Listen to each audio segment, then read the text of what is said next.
আসসালামু আলাইকুম সবাইকে। আশা করি সবাই ভালো আছেন। আলহামদুলিল্লাহ আমিও ভালো আছি।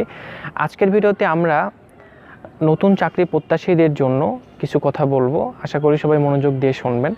আমরা মোটামুটি সবাই একটা জিনিসের সাথে পরিচিত, সেটা নার্সিং প্রফেশন বলেন বা আদার্স প্রফেশন বলেন, সেটা হচ্ছে যে চাকরি নিতে গেলে অবশ্যই অভিজ্ঞতা প্রয়োজন।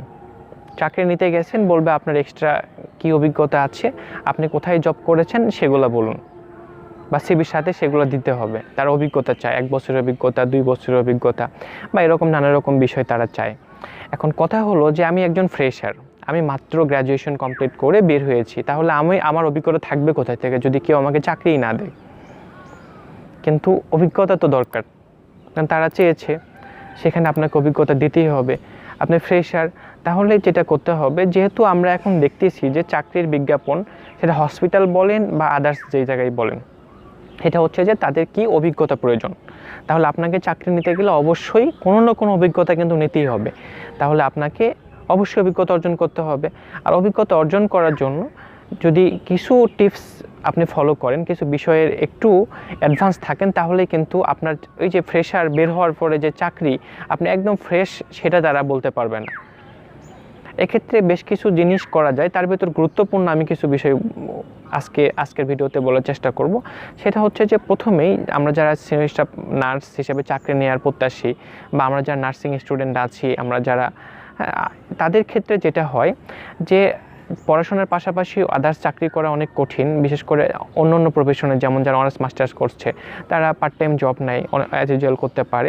যদিও আমাদের জন্য, মেডিকেল পার্সনদের জন্য পার্ট টাইম জব করা অনেকটাই কঠিন, কিন্তু তারপরেও যদি আপনার সুযোগ থাকে যে পড়াশোনার পাশাপাশি আপনি কোথাও একটা পার্ট টাইম জব করতে পারেন, 2 ঘন্টা 3 ঘন্টা বা 4 ঘন্টা হোক, এটা কিন্তু আপনার চাকরি যখন নেবেন গ্র্যাজুয়েশন কমপ্লিট করার পরে আপনার জন্য অনেক হেল্পফুল হবে। কারণ সেখান থেকে যে একটা এক্সপিরিয়েন্স হবে, এটা অনেক সুন্দর একটা ভালো কাজে দেয়।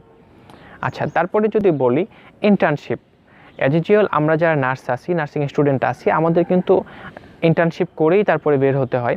তো সেটা হচ্ছে যে ইন্টার্নশিপটা অবশ্যই একটা ভালো জায়গা থেকে যদি করা যায়, তাহলে এটা অনেক ভালো একটা কাজে দেয়। কারণ 6 মান্থ ইন্টার্নশিপ যেটা আছে, সেটা হচ্ছে যে কেউ যে কোনো জায়গা থেকে করে নিতে পারে।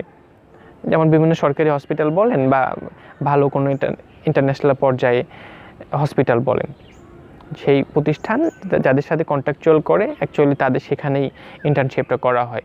তো এটা যদি আপনি একটা ভালো জায়গা থেকে করে নিতে করেন, তাহলে এটা কিন্তু অনেকটাই সুবিধাজনক হয়। যেমন আপনার ইন্টার্নশিপটা যদি আপনি একটা ইন্টারন্যাশনাল হসপিটালে করে নিতে পারেন বা করেন, তাহলে সেখানে 6 মাস কিন্তু আপনাকে ইন্টার্নশিপ করতে হবে। এই ইন্টার্নশিপ করার পরে সেখানকার যে স্টাফ আছে, সেখানকার যা ঊর্ধ্বতন কর্মকর্তা আছে, নিয়োগকর্তারা আছে, তারা কিন্তু এই ইন্টার্ন যে নার্সগুলো আছে তাদেরকে কিন্তু ফলো করে, তারা কেমন কাজ করছে, কিভাবে করছে। মোটামুটি এদের ভিতর থেকে যারা ভালোভাবে কাজ করে, ভালোভাবে সব কিছু করে নিতে পারে, তাদেরকে কিন্তু ওখান থেকে হায়ার করে নেওয়ার সম্ভাবনা বেশি থাকে। বা আপনি সরকারি হসপিটালেও যদি করেন, আপনাকে সেই হসপিটালে সেই জায়গায় কাজগুলো সুন্দরভাবে করতে হবে, এবং পাশাপাশি প্রত্যেকটা ডিপার্টমেন্টে যখন আপনি কাজ করবেন, সেই ডিপার্টমেন্টের কাজ শেষ হওয়ার পরে সেই ডিপার্টমেন্টাল যে প্রধান আছে, যদি সম্ভব হয় তার থেকে আপনি একটা এক্সপিরিয়েন্স সার্টিফিকেট নেওয়ার চেষ্টা করবেন। এটা কিন্তু খুব ভালো একটা কাজে দেয়। যদিও এই কাজটা অধিকাংশ নার্সিং স্টুডেন্টরাই করে না, তারা ওই ইন্টার্ন সার্টিফিকেটের আশায় থাকে, কিন্তু এই একটা ইন্টার্ন সার্টিফিকেট তো অ্যাজ ইউজুয়াল সব নার্সই পাবে কোথাও না কোথা থেকে। কিন্তু আপনি যদি এই কাজগুলো করে নেন, আপনার জন্য কিন্তু অনেক ভালো হবে। আর আরেকটা যে বিষয় আছে, সেটা হচ্ছে যে ভলেন্টিয়ার কাজ করতে পারেন। যেমন যারা স্টুডেন্ট আছে, তারা কিন্তু ভলেন্টিয়ার হিসেবে অনেক জায়গায় কাজ করার সুযোগ থাকে, কাজ করতে পারে। যদি আপনি একটু চোখ কান খোলা রাখতে পারেন, তাহলে কিন্তু দেখবেন যে বিভিন্ন জায়গায় ওই কি বলে যে লাভজনক প্রতিষ্ঠান বা অলাভজনক প্রতিষ্ঠান, নানা রকম সময় কিন্তু এরকম ভলেন্টিয়ারিং বা কিছু ভলেন্টিয়ার নেয় নানা রকম কাজের ক্ষেত্রে। এই কাজগুলো করলে কি হয় যে আপনার এক্সট্রা কারিকুলামে কিছু অ্যাড করার মতো কিছু থাকে। আচ্ছা, এরপরে সর্বশেষ যে কথাটা আমি বলবো, সেটা হচ্ছে যে এটা শুধু যে আপনি সবে গ্র্যাজুয়েশন কমপ্লিট করবেন, আপনার 5-6 মাস বাকি আছে, তাদের ক্ষেত্রে না। এটা আমি প্রত্যেকটা নার্সিং স্টুডেন্ট, সেটা ফার্স্ট ইয়ার হোক বা 4th ইয়ার হোক, 3rd ইয়ার হোক, আমি সবার ক্ষেত্রেই বলবো। সেটা হচ্ছে যে আপনারা কোর্স করার পাশাপাশি, নার্সিং কোর্স করার পাশাপাশি আদার্স কোনো কোর্স করার চেষ্টা করবেন। যেমন যদি সম্ভব হয় আপনি IELTS কোর্সটা করে নিলেন, বা প্রস্তুতি নিলেন, তাহলে কি হবে যে আপনি ইংলিশটা ভালো জানবেন। এবং তার পাশাপাশি ইন্টারন্যাশনাল পর্যায়ে বেশ কিছু কোর্স আছে যেগুলো ফ্রি করা হয়। যেমন আমি যদি বলি আমার সময়ের কথা যদি আমি বলি, যে আমি যখন থার্ড ইয়ারে ছিলাম তারপর থেকে আমি নানা রকম কোর্স করতাম। সেটা হচ্ছে কোথায় করতাম কোর্সগুলো? ফেসবুকে দেখবেন নো পে এমপিএস নামে একটা গ্রুপ আছে। যে গ্রুপটাতে যে গ্রুপের যে আমরা সম্মানিত অ্যাডমিন সাহেব আছেন, তিনি নানা রকম সময় নানা রকমভাবে তিনি যেটা করে যে বহির্বিশ্বের নানা রকম ফ্রি কোর্সগুলো এখানে শেয়ার করে। আর এই কোর্সগুলো কিন্তু অনেকটা ইম্পর্টেন্ট এবং গুরুত্বপূর্ণ বেশ কিছু কোর্স। দেখা যায় যে একটা কোর্স নর্মাল সময়ে করতে গেলে এরকম $300 $400 লেগে যায়। সেই কোর্সগুলো উনি ফ্রি এখানে দিয়ে দেয়। যখন ওখানে দেখা যায় যে তারা কোনো রকমভাবে এটা ফ্রি দিয়ে দিচ্ছে, সেই টাইমে ওটা এই গ্রুপে শেয়ার করে। আর সেখান থেকে আমরা যারা আছি আমরা এটা করে নিতে পারি। তাই এটা যদি আপনি করেন, একে যেটা হবে যে আপনার অনেক নলেজ গেইন হবে, তার পাশাপাশি সেখান থেকে আপনি একটা করে সার্টিফিকেট পাবেন। আমার ফার্স্ট জব এবারকের হসপিটাল ঢাকা, যেটা আগে অ্যাপোলো হসপিটাল ঢাকা ছিল, সেখানে যখন আমি সিভি দিয়েছিলাম এক্সট্রা কারিকুলামের ভেতরে আমি ওই কোর্স থেকে প্রায় থার্ড ইয়ার থেকে শুরু করেছিলাম। সম্ভবত এখন পর্যন্ত আমার 28-30টা কোর্স করা আছে সেখান থেকে। তো আমি আমার সিভির সাথে মোটামুটি 15টার মতো অ্যাড করে দিয়েছিলাম সেই সার্টিফিকেটগুলো, যেটা আমি ওই কোর্সগুলো করে পেয়েছিলাম। তো ভাইভাতে তো সেখানে সিস্টেম থাকে যে আপনার যে সিভি আছে সেই সিভিটা বের করে তারপরে হচ্ছে তারা দেখবে। তো আমি অ্যাজ ইউজুয়াল ফ্রেশার, আমার তো আর কোনো সার্টিফিকেট কিছু ছিল না, একমাত্র ডিপ্লোমা সার্টিফিকেট ছাড়া আর এই সার্টিফিকেটগুলো ছাড়া। এখন আমি যখন গিয়ে ওনারা আমার সিভিটা বের করছে দেখে মোটামুটি যারা ছিল 4-5 জন সবাই হেসে দিছে, দিয়ে বলে আপনি তো ফ্রেশার, এগুলো কোথায় পেলেন বা কিভাবে করলেন?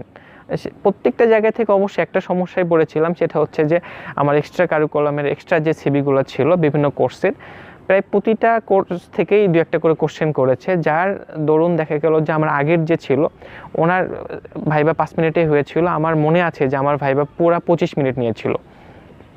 যদিও সমস্যা হয় নাই, কারণ আমি সেখান থেকে সেই কোর্সগুলো করেছিলাম এবং মোটামুটি ভালোভাবেই মনে ছিল, বা চাকরি যেহেতু নেব বা ইন্টারন্যাশনাল একটা পর্যায়ে হসপিটালে ভাইবা দিতে যাচ্ছি, আমি এই কোর্সগুলো যেগুলো দিয়েছিলাম সেগুলো সম্পর্কে আবার একটু ভালোভাবে সব কিছু ঘেটে গিয়েছিলাম, যেন আমার একটা এরকম মনে হচ্ছিল যে তারা ওখান থেকে প্রশ্ন করতে পারে। তাই এগুলো যদি আপনি একটু ফলো করেন, এই কোর্সগুলো যদি ভালোভাবে করেন, যেমন সেখানে অনেক ধরনের কোর্স আছে, তার ভিতর যেমন আমি বেশ কিছু গুরুত্বপূর্ণ কোর্স যেমন basic life support, advance basic life support, তারপরে পেডিয়াট্রিক বেসিক লাইফ সাপোর্ট, এরকম নানা রকম কোর্স আছে। এগুলো কিন্তু খুবই ইম্পর্টেন্ট কোর্স। তাই এগুলো যদি আপনি করেন, এটা আপনার জন্য, ফ্রেশারদের জন্য খুবই গুরুত্বপূর্ণ। যারা আমরা এখন চাকরি করছি বা অনেকে আছেন যে নর্মাল চাকরি বাকরির কোনো দরকার নেই, একটা ভালো পর্যায়ে আছেন, তারাও নো পে এমপিএস থেকে আপনারা কিন্তু কোর্সগুলো করে নিতে পারেন। আপনারা চাইলে আমি কমেন্ট বক্সে সেই গ্রুপের লিঙ্ক দিব, আপনারা সেখান থেকে করে নিতে পারেন। আর বাকি সেই বিষয়গুলো তো বললামই, এই বিষয়গুলো যদি একটু ভালোভাবে খেয়াল রাখেন তাহলে হয়তো আপনাদের আর বিভিন্ন হসপিটাল ফ্রেশার বলতে পারবে না এবং চাকরির জন্য আপনাদের অনেক হেল্পফুল হবে। সবাই ভালো থাকবেন, সুস্থ থাকবেন। আসসালামু আলাইকুম রহমতুল্লাহ।